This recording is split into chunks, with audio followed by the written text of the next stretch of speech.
Bruno ఒక్కసారిగా ఆగిపోయింది. తర్వాత జరిగినది వాళ్ళ జీవితాన్ని మార్చేసింది. ఇది ఒక చిన్న సంతోషమైన కుటుంబం. రావి, మీనా, వారి పిల్లలు అర్జున్, దియా మరియు వారి ప్రేమమైన కుక్క. ఉదయం చాలా ఆనందంగా మొదలైంది. దియా చాలా ఎక్సైటెడ్ గా ఉంది. వాళ్ళు హాలిడే ట్రిప్ కి బయలుదేరారు. పర్వతాలు, చెట్లు, చల్లని గాలి. వావ్! హిమాలయాల అందం చూసి అందరూ ఆశ్చర్యపోయారు.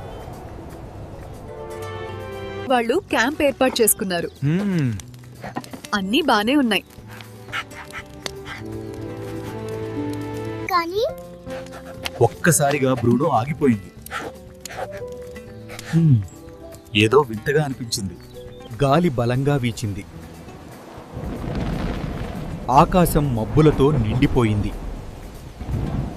భారీ వర్షం మొదలైంది. అందరూ భయపడిపోయారు.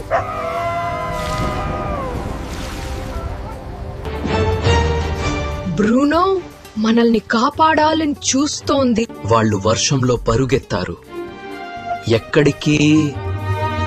ఒక గుహ కనిపించింది.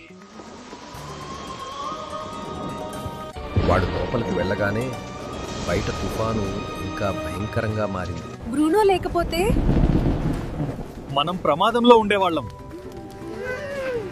Thank you Bruno. జంతువుల సహజమైన భావాలను నమ్మాలి. తరువాత వాళ్ళు అడవిలో దారి తప్పిపోతారు. బ్రూనో మళ్ళీ కాపాడగలదా?